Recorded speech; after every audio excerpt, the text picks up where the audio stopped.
So I'm very excited to be hosting tonight's event and to welcome Ben Fountain back to Politics and Prose to read from and discuss his new novel, Devil Makes Three, which is just out and getting great reviews. It's a complex political thriller set in Haiti during the 1991 coup. And the novel is a depiction of blood politics and power, which Francine Prose, writing in the New York Times, has called engrossing, psychologically complex, and politically astute. And Ron Charles in the Washington Post called it a big, deeply humane political thriller that proves the flame of Graham Greene and John le Carré is still burning. Ben is the author of the best-selling, award-winning Billy Lynn's Long Halftime Walk, as well as the author of Brief Encounters with Che Guevara and A Beautiful Country, Burn Again.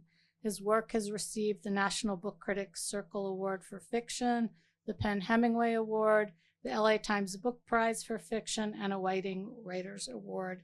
And he's been a finalist for the National Book Award and a runner-up for the Dayton Literary Peace Prize, and he lives in Dallas. He'll be in conversation with the great Marion Winik, who reviews widely for places including the Washington Post, Kirkus, People, Newsday. She hosts the NPR podcast, The Weekly Reader, and was a commentator on All Things Considered for 15 years. She's the author of many books, including First Comes Love, Above Us Only Sky, and among my favorites, The Baltimore Book of the Dead. She teaches at the University of Baltimore. Please help me welcome Marion Winik and Ben Fountain.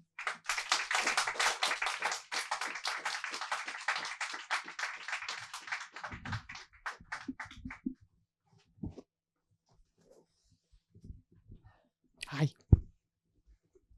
Thank you, Susan. This is one of the great bookstores. And you know a bookstore is great when you walk in and immediately you see about 20 different things you didn't know existed, but you want. Like, it feels really important to read them. And so that's what happened to me tonight, just like it happened 5 years ago last time I was here. So this is one of the great bookstores, and it is a true privilege and pleasure to be here. So thank you, Politics and Prose. All right, booksellers don't get enough strokes in this world, so can we give them a hand? Yes.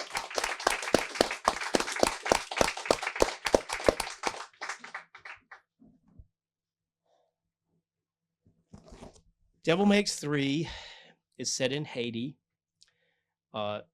The book begins the day after the 1991 coup d'etat that deposed President Jean-Bertrand Aristide from power. He was the first democratically elected president of Haiti, legitimately elected since Dumarsais-Estimé in 1947 or 48. And Aristide was in office for about 7 months, and a military coup d'etat took him out of power. And what developed was an extremely brutal, oppressive military regime that went on for over 3 years, the better part of 3 years. My three main characters, most of the characters are fictional. There's a few people based on actual people, but three main characters. And so I'm just going to give you a little taste of each character, and then Marion and I, or she grew up in Asbury Park, New Jersey. She said, actually, it's Marion. But I'm not going to even try. My North Carolina accent, I just can't. I'll dislocate my jaw or something. So so the first main character is an American expat named Matthew Amaker, Matt, and he's in his late 20s, and he dropped out of college after one semester and became a dive gypsy. He just kind of circulates around the Caribbean, Florida, doing dive gigs. He's a dive instructor, or he'll be the dive master on a diving safari.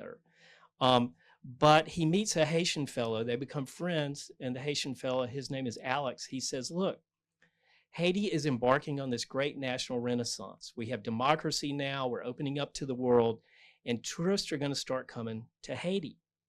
And dive people are always looking for new destinations. Haiti has not been dived out, so let's start a dive shop." And so Matt says, okay, yeah, I'm rootless. I'm just drifting around. And so Matt discovers ambition in himself. He really loves this shop and he wants it to succeed. But the coup d'etat cuts them off at the knees. An international embargo, trade embargo, commences shortly after the coup. No tourist. And anyway, so I'm just going to read a bit. Matt is going into Port-au-Prince for supplies, and it's about 3 weeks after the coup. Okay, the hardest part of book tour is handling the reading and the microphone. Port-au-Prince lay ahead, its low, knurled, finely reticulated sprawl like a geologic mistake, a granular mange rising from the sea into the hills, with a dull orange haze hanging over everything like a fulminating cloud of Cheetos dust. He hated it. All sensible people did. And in the late afternoon, it was at its worst. Hot, stinking, gridlocked, its few soft spots rubbed raw. Okay, this is the hard part. A few weeks' absence tended to sanitize the city in his mind. Thus, the filth and scut were always a shock. The dunes of garbage as tall as a man and long as subway cars, the fecal reek of the potholes and gutter sludge. Nature hardly existed except as remnant and fringe amid an apocalyptic ecology of slag, cinder, busted steel, and concrete. Some days the city seemed no more than a vast mechanism for pulverizing materials, a machine that happened to house several million humans in its guts, such a close-packed mass of blatantly screwed humanity that the miracle played out daily in the negative. Port-au-Prince had yet to explode in flames. Second main character is a woman named Audrey O'Donnell. Her cover name is Shelley Graver. She's a rookie CIA case officer. And so this is her first posting. She's very ambitious. She's smart. She's aware. She's morally aware. And she is very much into being a CIA case officer. And she finds herself very quickly getting involved in ethically questionable operations. She understands that's part of the job. And so one of the ongoing plot lines of this book is her wrestling with, the moral hazard of being a case officer. The fact that part of the job is manipulating people, using people. Part of the job is getting your hands dirty. And so she starts thinking about her father as she's working her way through all this. Her father was a World War II veteran, distinguished lawyer, and she regards his career as like the epitome of a life of public service to country. And she wants to follow that model. And so I'm just going to read you a little bit about that. He recently died, so. How she wished she'd asked her father about his wars. A few anecdotes about friends, some funny or goofy thing a buddy had done. These were the sum of Audrey's recall of her father's stories. If she'd ever thought to ask, my God, had she even? The family code of deference and discretion must have quashed the impulse, an understanding even among children that these were private matters. But she would ask now. There were things she needed to know, and he would understand the need. He'd fought 2 wars in theaters renowned for their savagery. Easy to imagine that concepts of honor and duty would undergo a chemical change in such circumstances, a restructuring at the molecular level, and acts that had once seemed inconceivable and would again became the very essence of honor and duty. This wasn't daddy issues. This was about standards, values, doing right in a morally complex world, in a profession where deceit was as routine as blowing your nose.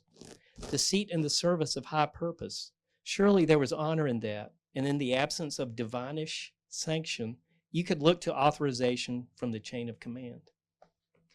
All right, third main character is, it's a young Haitian American woman named Misha Variel. She's the sister of Alix, who is Matt Amaker's business partner. She's a book nerd.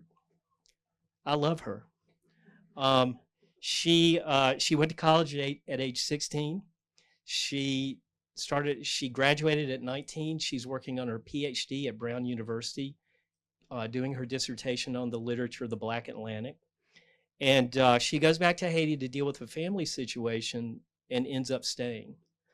So I'll just read a little bit about Misha at the very beginning. It wasn't irrelevant, the thesis that already had a working subtitle, Psychological Rupture in the Literature of the Black Atlantic.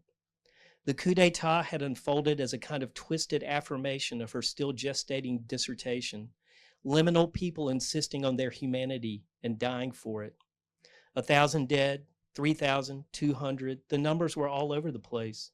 Even now, Hegel's dialectical logic was spinning its wheels in the no man's land muck of the liminal, the land of the nominally free, the not enslaved but stuck, straightened, bounded, perpetually running the edge of what was humanly tolerable.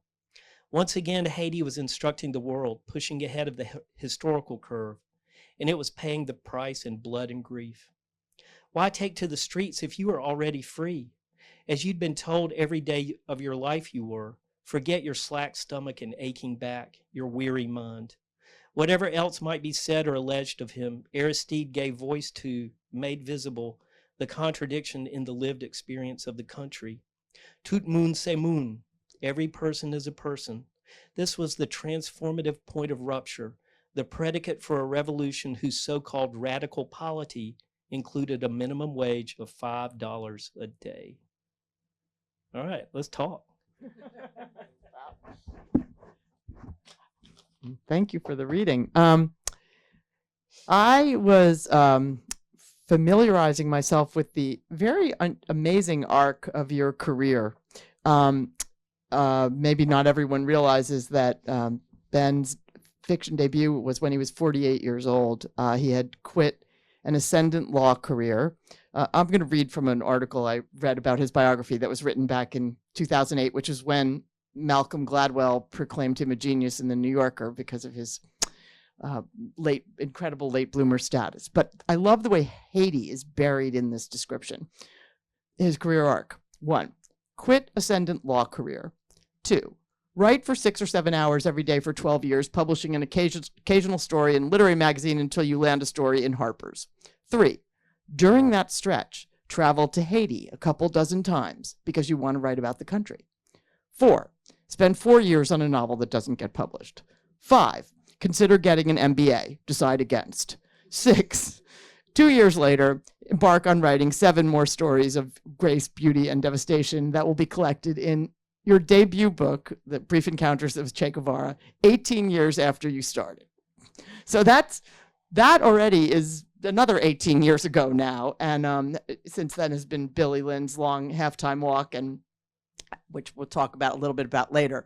But what I love is that in that description of your early career as a writer and your, searching for your subject and whatever else you were doing in this amazing time, you traveled to Haiti a couple of dozen times. So I want to go back to that and hear about that. Well, thanks for triggering me. Why? Is it Malcolm Gladwell? Or just those 18 years of being a bum. So Haiti. I quit practicing law in the late 80s and started writing short stories and started paying attention to Haiti. It just seemed like things were happening there that I needed to pay attention to. How did it even start, though? I don't know. It's just, okay, one of the great things about doing this kind of work is you can follow your head and your heart wherever they lead. So whatever you're interested in, you just follow it. And so I keep files. And if something grabs me and I start a file and I'll just chunk stuff into that file as I come across it. Well, the Haiti file kept getting fatter and fatter. And so I thought, well, I need to start my novel. I think there's a novel there. But of course, I've got to go. And, it just seemed like, these were the things that compelled me: power, politics, race, history, capitalism, globalism, the legacy of plantation slavery.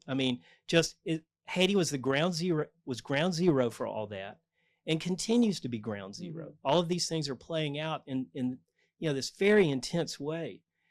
And I thought, I need to go. I need to try to understand. And so I'd never been out of the country. I was 33 years old. Somebody laughed. Yeah, I know. And I had, some French I remembered from college. And so my wife said, okay, you can go, but come back. You can go for a week. We had 2 little kids. And so I didn't know a soul there, but I just went. I went for a week and saw enough, met enough people to get the sense of, okay, this feeling you're having, there's something to it. Keep exploring this. So when I read that chronology, that novel that didn't get published before Che Guevara, was that this novel in some form? Oh, God, no. Okay. No, it was completely different. Okay. But I wrote that, the years I was going to Haiti in the 1990s, I was writing that novel. And, that was my first novel, and it's no good. So, Oh, well, I've written several of those, but I've never written anyone's like you've written. But so when did you find your way into the material? Like, when did you know what your story was? Or that first novel? No, This one? Devil Makes Three. Okay. Well, my first 3 years going to Haiti were during the coup era. Mm-hmm. And so this was my experience of Haiti under this coup regime, very brutal coup regime, international embargo, a very tough time for the country. And I was the only guy going there who wasn't a diplomat or who wasn't with an NGO or some kind of mission. Everybody thought I was with the CIA, because I'd say, well, I'm just trying to learn about the country. I want to write about it. And so what was the question? Like, when did you figure out what the story was going to be? Oh, this one. I think it Okay. has to be, when did you come up with Matt Amaker? Okay, I mean, all right. what did, Well- a Billy Lynn naive type character. The general who was head of the coup regime was a big scuba diver, Oh, big scuba buff. And one of the things he was an amateur, an enthusiastic amateur. And he was always trying to find treasure. And he said, I don't want it for myself. I want it for the country. But this is a guy who's skimming like however many millions of dollars a month, off the drug and trade. is he's a character in the book, or a character's based on him, right? Yes. Yes. Uh-huh. Okay. Yeah. And so I thought, what if you put together this kind of random American dude, a scuba dive guy, have him diving with this general, and like put these two things that don't go together and see what happens. Mm-hmm. Good approach. So I wanted to talk about the title, and I was, trying to figure out what the title "Devil Makes Three," where to come from. Well, right on the epigraph page, it kind of tells you, but doesn't completely tell you. So I'm going to read the epigraphs and just ask you to talk about them. Except that my Haitian patois is not going to be that good. But Deomon Ginmon, beyond the mountains, more mountains. Haitian proverb. Deoblan Yin beyond the white guy, more white guys. Name withheld by request. You and me and the devil makes three. Didn't nobody leave but the baby. American traditional. Take it away, Ben. All right. Well, Deomon Ginmon, behind the mountain, more mountains. That's a Haitian proverb. And the Tracy Kidder book about Paul Farmer, a wonderful book about an extraordinary human being, Mountains Beyond Mountains. That's a riff on that. All right. It's well taken, but every writer every blonde writer loves this proverb. Deomon Ginmon. You go around Haiti, it's like Deomon Ginmon, Deomon Ginmon. And so one day, somebody said to me, "De blanc gimblon," beyond the white guy, more white guys. And I was like, I got to use that. All right, Devil Makes Three. Well, the original and longtime title of this book was The Jacmel Wreck, because the wreck that is the focus of the treasure hunt, the nearest big city is Jacmel. But it's supposed to be like the Columbus the Santa Maria? Well, no, that's two different boats. Oh, okay. There's the treasure boat on the southern coast, and then the Santa Maria, there's a boondoggle where Matt is sent off to find the Santa Maria, which, believe me, there's nothing left but worm turds of that. I mean, it's calcified worm turds, but sea worms. But worm turds, okay. well, yeah, that's, these sea worms that eat lumber. And so there is nothing left of Columbus's boat. But yet people are always looking for it. Anyway, the Jacmel wreck. So Flatiron, the good people at Flatiron, got in touch with me last year about this time, and they said, we have to have a new title. Because the Jacmel wreck, because of the metadata, it will show up as a nonfiction book in the algorithms. Jesus God Almighty. I still don't know what metadata is. But it seemed to be quite a panic there, and so I said, okay, let me work on it, and so call the Marines, baby. And so I always thought it would be a good title, Devil Makes Three, like I had it in my back pocket just for the future, and I thought, well, I need it now, and so I emailed them the new title the next day, and they were like, oh, great, perfect. It will not be mistaken for nonfiction. I know, but what's its relationship to the book? I tried to figure it out, and I read that it's like when two people are committing adultery, they say, you and me and the devil makes three. Oh, I can reverse engineer that. Okay. Easily. Okay, there are many devils in this book. Many devils in this book.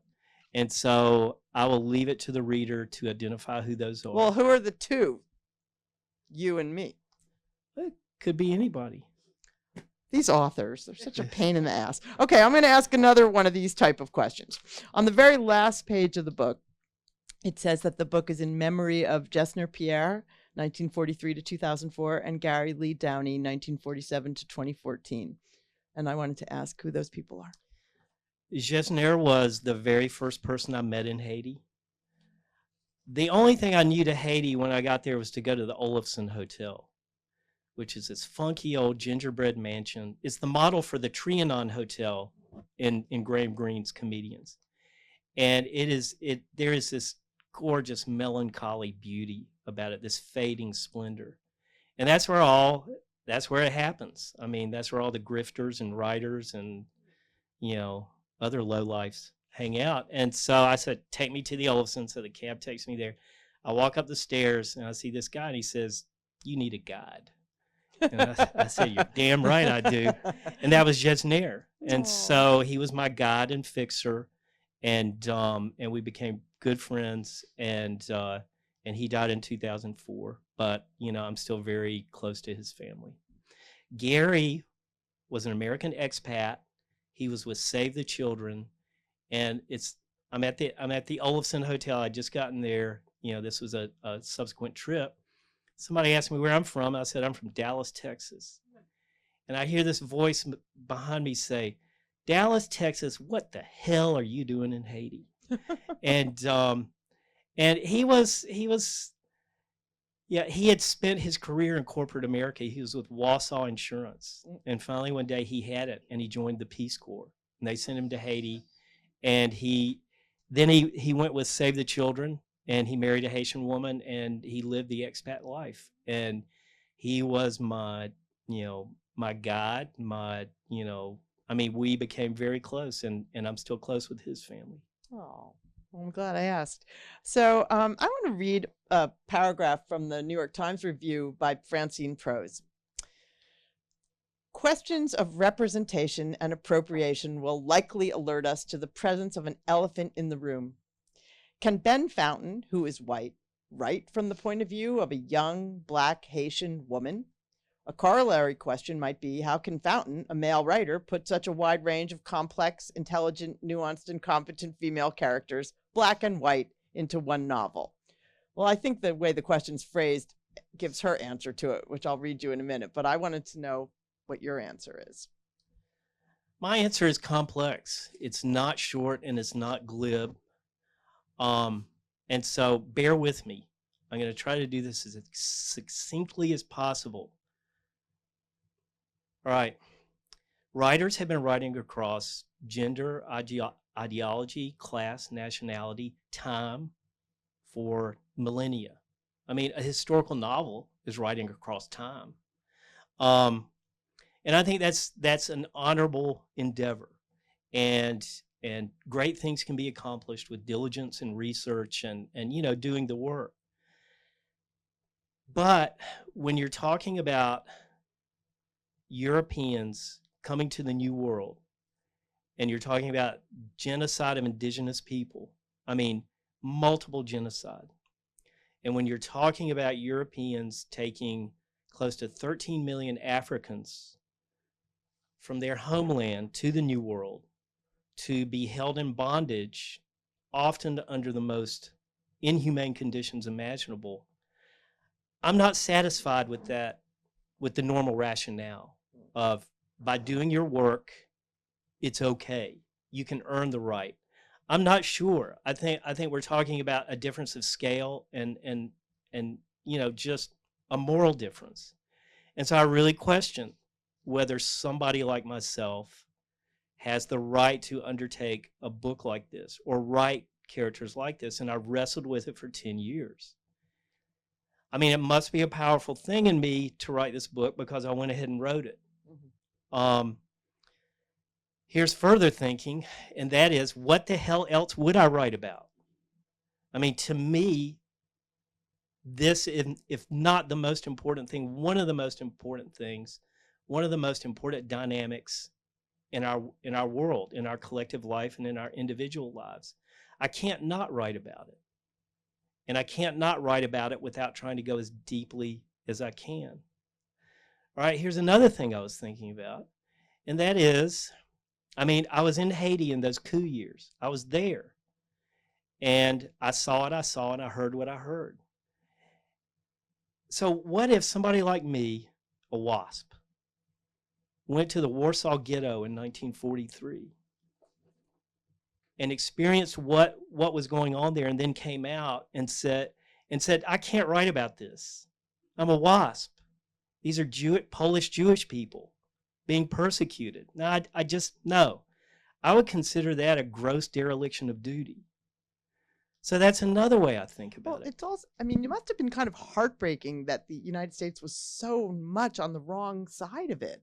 You know, that they had a democratically elected leader, but as I learned from this book, because I didn't really know that much about it, we were completely against that guy and complicit in every terrible thing that happened after it.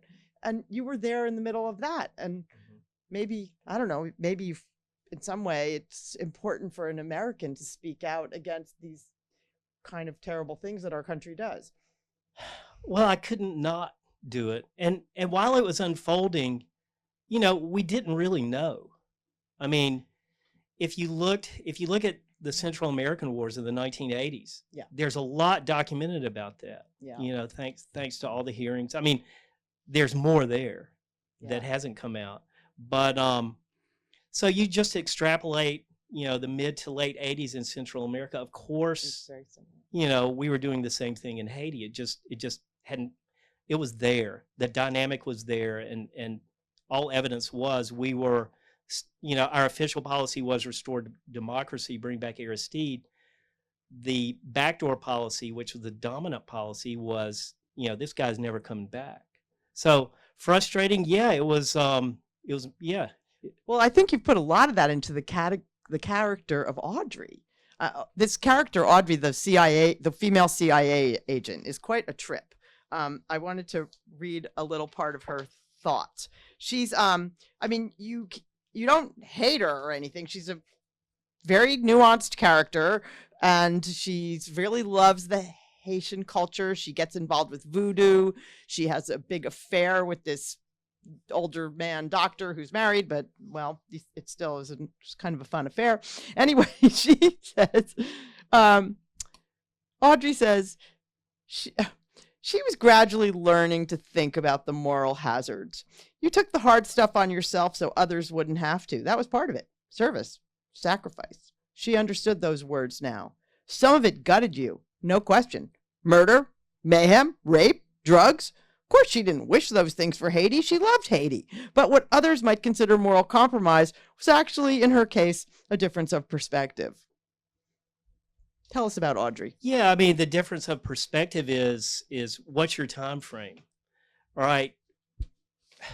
She views the only hope for Haiti is for Haiti to join the global market, to adopt an American mode of democracy that is conducive to free market capitalism, an export economy, et cetera, basically a neoliberal, model. And she, she looks at the other side and she says, well, fine, but the Soviet Union has just collapsed. You think Haiti is going to succeed as a socialist country when the mighty Soviet Union couldn't resist capitalism? She said there's no hope for the country. In that case, it's got to follow the American model. How are we going to get to the American model? We have got to snuff out Lavalas, which was Aristide's popular movement. It's for the good of the country. It's for the good of Haitians. And so in the service of that, I am doing morally questionable things, but it's for the long-term good of Haiti. Wow. So that brings us back to what Francine Prose concludes about how can Fountain write these female characters. All I can say is, says Francine Prose, don't take my word for it. Read the book and see whether you believe it, whether these people seem real with all their human blind spots, flashes of brilliance, and contradictions. The depth and the rapidity at which we become invested in these lives shows that it's possible to write from any point of view as long as the writer is willing to do the hard work, the observation, the imagination, the selflessness of getting a character right. So, yes, I fully agree. Well, I wanted to read a couple lines about some other female characters in the book that really intrigued me and see if you want to say anything about it. So I did also, I just have to say this, though, won't mean anything to anyone, but Audrey's also the love interest of Matt's partner. Yeah, of Alix. And yeah, she loves him. Everybody's screwing everybody else. There's a lot of sex. So much sex in this book. I mean, don't think it's all But it's very politics. tasteful. It's true, it is. So Lena Variel is the mother of Misha and Alix. And she dies. Okay, well, she doesn't die. But anyway, Misha thought she might be starting to understand her. And this is what she says about her mom. A difficult woman, but that maybe is how it had to be. Maybe it took that kind of merciless feminine command to keep a black family alive in this world.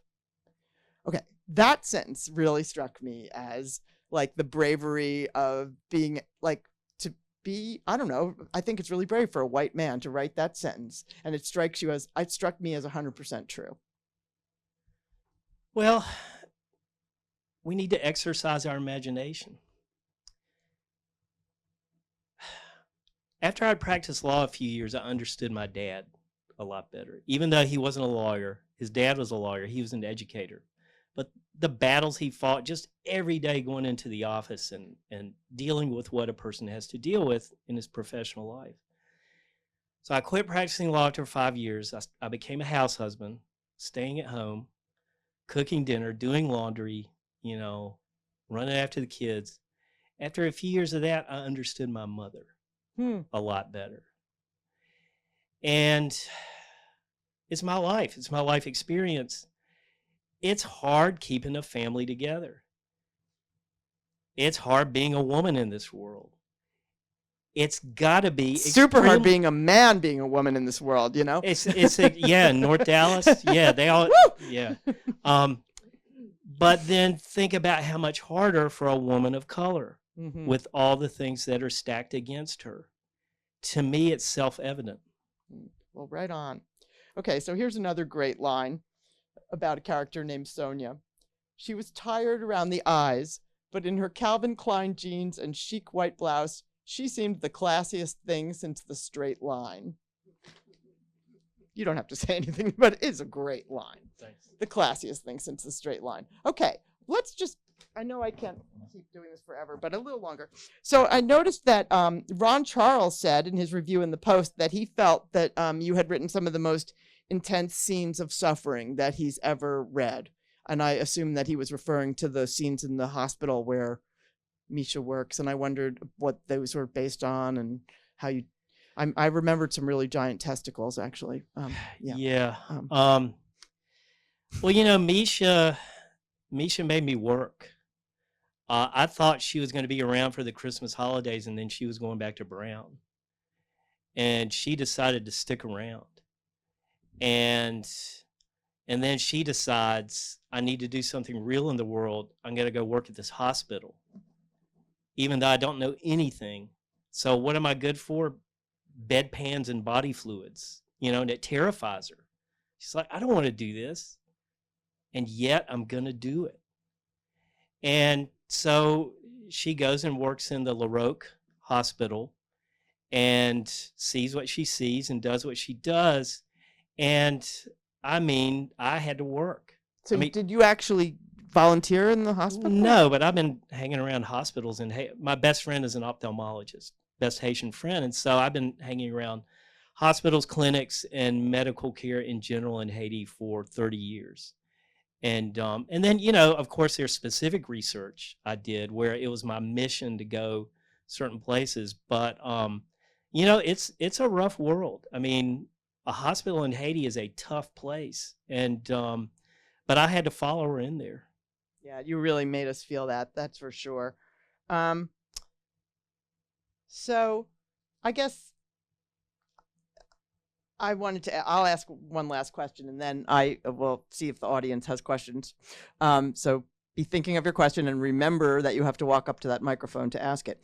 But, you know, I just wonder if it was daunting to produce a follow-up to a book as big as Billy Lynn in so many ways. I mean, I think Billy Lynn is kind of a great American novel to me. And it was, you know, a huge bestseller. It's a movie. It's this, it's that. What was it like to write another book after that? It took me 17 years to get a book contract. And so I got very zen about all that stuff. I mean, I had to. Either that or go get my MBA. And it was like, and so by the time some nice things started happening to me in my career, I mean, my head was in the work. It had to be, or I wouldn't have kept on. And so, I mean, when nice things happen, I really enjoy it. I've learned to enjoy these things. When I take hits, and every writer takes hits, and no matter how accomplished you are, how many accolades you've received, you're still going to take hits. It's like, just don't let it, you know, just do the damn work. And so Billy Lynn was nice, but my head was already moving on to this book, and that's what I was into. And so, I mean, no, Billy Lynn was nice. I was like, wow, I had a nice success, but it has nothing to do with the next book. Mm-hmm. So you didn't feel like some anxiety that you wouldn't? No, I felt anxiety about undertaking this book and trying to get it right, but nothing like. I guess there's so many things to worry about with this book that worrying if it's going to be as big a success as Billy Lynn is your least of your problems. Yeah, it really was. Yeah. Yeah. What's your question? I wonder if you would consider for your next book writing about what happened next in Haiti, which was the earthquake. And there was a 23-year-old caseworker who was murdered, and perhaps she had found out maybe that HARP had caused, geoengineered the earthquake, that there was organ harvesting in its wake, and also politically connected contractors were doing shoddy work in the rebuilding. And there was also child trafficking. So and with what went on in the hospitals with organ harvesting, maybe you saw some of that. So maybe you could talk about some of those things. I can assure you, if I'd seen organ harvesting, I wouldn't have been quiet about it. A lot of child trafficking in Haiti. I mean, through time immemorial, life is so cheap there. And, you know, what's worse? You shoddy work out the wazoo. So much of the aid that was given for earthquake relief never left the first world. It just gets cycled around, from account to account. A lot of it goes for overhead, salaries, and it never actually gets to Haiti. And then what gets to Haiti, then you have, the NGO infrastructure there, salaries to be paid, land cruisers to be bought. And it's just, it's a very dysfunctional world. I mean, there are great organizations, who you can trust. Partners in Health is one, which was started by Paul Farmer. I would give money to them and trust them completely. But other than that, eyeball to eyeball, giving people money who I mean, a lot of bad shit happens in Haiti because it's so poor, it's so weak, and the rule of law is so weak. And I mean, there's definitely a novel to be written about child trafficking. I have no doubt organ harvesting has happened in Haiti. I mean, cadaver harvesting, cadavers taken and sent to the U.S. for use in medical schools. So yes, there are novels waiting there. I don't know if I'm the person who's going to write them, but I would certainly encourage, writers to look at those subjects. Will you do any events for this book in Haiti?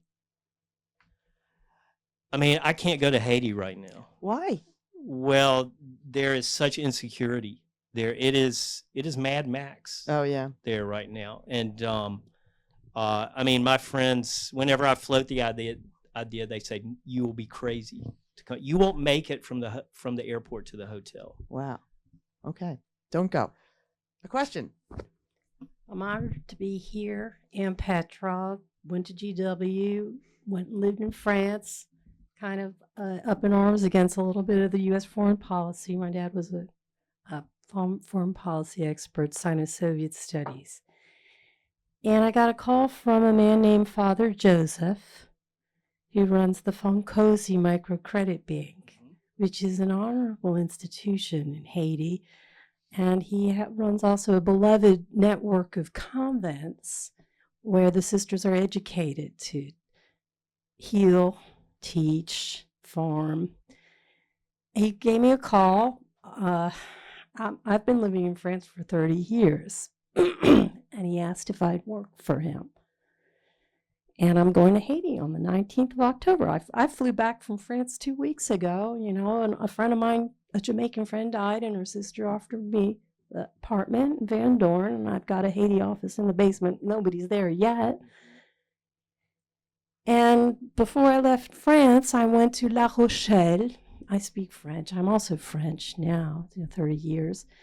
And I learned that La Rochelle is about 80% the people who ran the plantations and ran the slave trade to Haiti and had plantations with 1,000 slaves. We had big plantations with, Washington, Jefferson, 200, 300, whatever, 1,000. And it was the beginning of capitalism.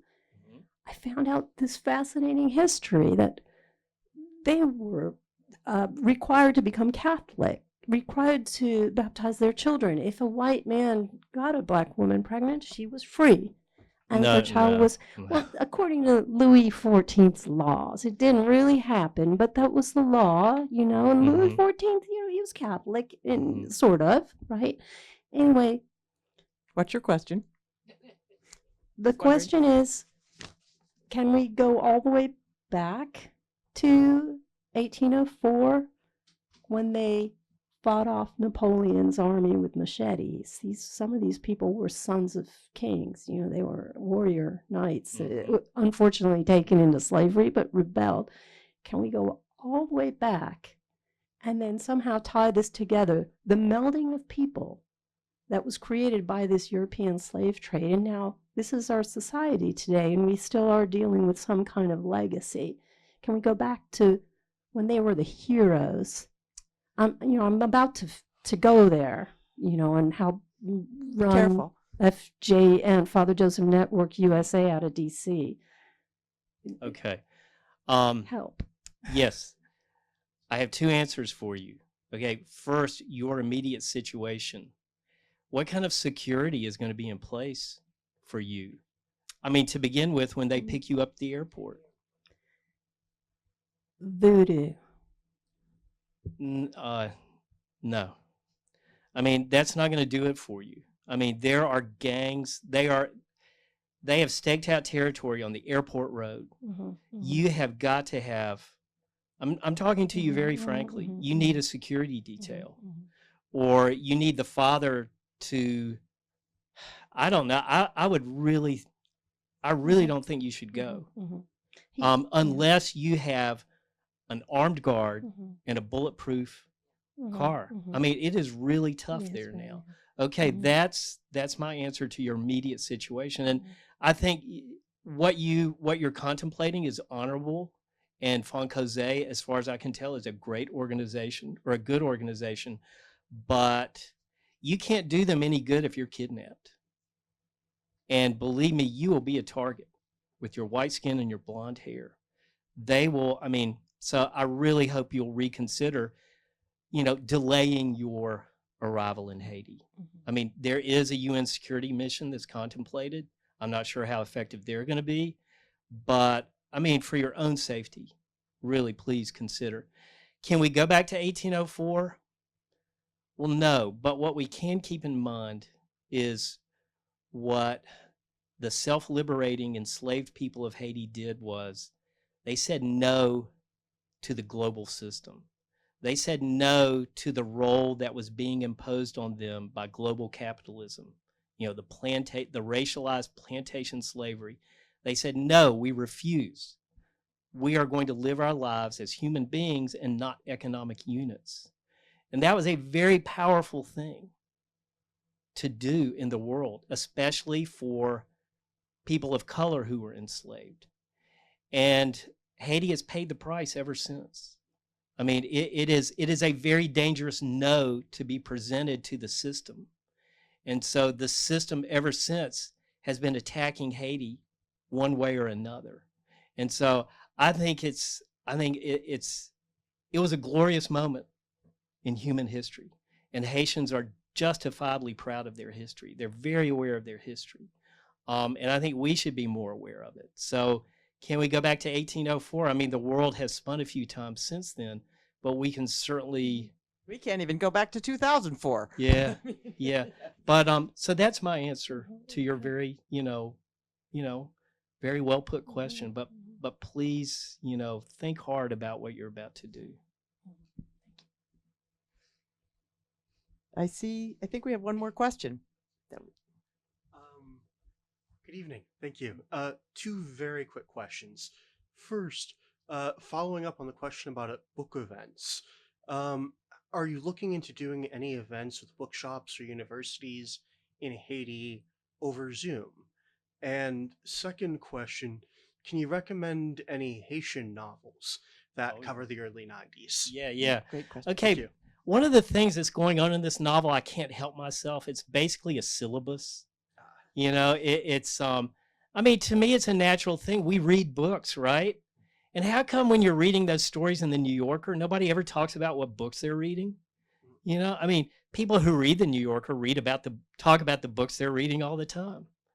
They never talk about laundry either, but that's another issue. So yeah, I mean, Misha gives Matt a reading list. She's like, all right, you dumb blonde. If you want to learn about Haiti, here's a reading list of 30 books. She says, read those and then get back to me. She's like, and so a number of those books pop up over and over in Devil Makes Three. Haitian novels, Marie Vieux Chauvet. She lived from 1916 to 1973. She was a brilliant writer. And her best-known book is Amour, Colère, Folie, Love, Anger, Madness, and it's been translated into English, and it's in print. And another novel she wrote that's been translated into English is Dance on the Volcano. Okay, that's a really good novel. Yannick Lahens she's a Haitian writer, and Deep Vellum Publishing has translated a couple of hers. For the best general history of Haiti, I would look at Haiti, The Aftershocks of History by Laurent Dubois. He teaches at University of Virginia. That's a great survey of Haitian history. So I hope that helps. Thank you. And the Zoom thing? Nobody's reached out. It is so chaotic in Haiti right now. I mean, just getting electricity for an hour or two a day is a major achievement. I mean, it is, I'm telling you, it's Mad Max there right now. Society has really broken down. Infrastructure has broken down. It is just very tough there right now. Thank you. One of my best students, from my teaching career, Johannes, it's great to see you. Thank you, Ben. That's so kind of you. I wanted to ask, since the first time you published writing about Haiti in Brief Encounters with Che Guevara about 15 years ago now, if you wanted to talk about either how your perspective as a writer in general has changed or how your perspective of writing about Haiti has changed. Well, I hope I've gone deeper, and I hope whatever clarity of vision I bring to it is stronger. I mean, I know more. I've read more. I've seen more. I've gone there more. I've thought about it more. I have to say, writing about American politics in 2016 to 2019, I took 3 years away from this novel to write that book, Beautiful Country Burn Again. And I've been flailing on that novel. And when I went back to it after taking this foray into nonfiction, I felt like I could see the novel. Like all of a sudden I could see it. And I don't know if it was just immersion in politics or, developing some new writer muscles, but I just felt like a stronger writer, and maybe I had the chops to undertake what I felt like, was pretty, ambitious novel.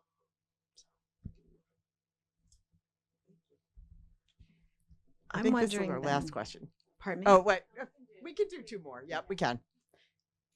And I'm wondering, what is the beat of your heart? What is that connective thread that has pulled you from the time that you are in those years, kind of lost, wandering, finding your literary path, but knowing what I have read? I haven't read the Haitian book yet, but there's threads of freedom. There's duplicity.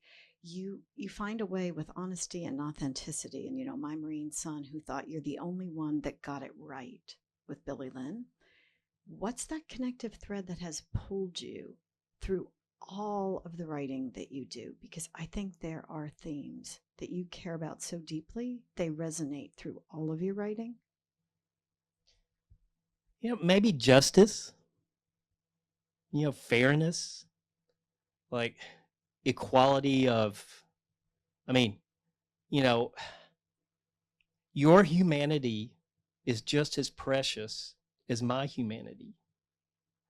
And, a Haitian kid in La Saline slum, his humanity is just as precious as Ivanka Trump's.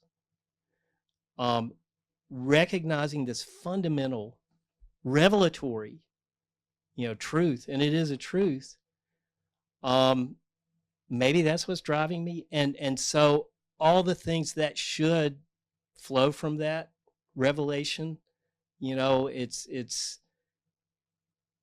basic needs being met, people being respected, having dignity. Billy Lynn, in that book, he's just a 19-year-old grunt from a small town in Texas. He's nothing special. And yet, I want you to feel like by the end of the novel, if we lose him, we have lost something precious. And that's true for every single soldier, who is put in harm's way. It's a devastating thing to lose these lives before they run their course.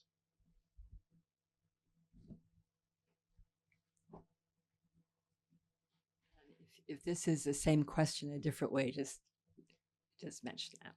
I'm just wondering, is this as much about United States and maybe part of the United States as about Haiti? Oh, thank you very much for that. Oh, I did not plant her, but I just love that she asked that question. So I went back to this book in 2019. I mean, we had 2016, the years that followed, and pretty quickly we got into COVID. And then we got into 2020 in the election year. And so I started thinking, I'm writing about Haiti in 1991, but it sure feels like the United States right now. I mean, a public health crisis, extreme political dysfunction, extreme political polarization, widespread political violence, armed people running around. One big chunk of our political critical mass leaning toward authoritarianism. So I'm writing about Haiti, but I'm thinking, damn, it sure feels like the U.S. And so what did it do? Maybe it added some urgency to the writing. Maybe it added some intensity to the writing, because it couldn't come out in an overt way. But hopefully, while I'm living my real life and then living by this thing I'm writing, hopefully, they worked. Hopefully that fed the novel. Thank you. Are we? Yeah. Well, thank you both. That was a fascinating conversation.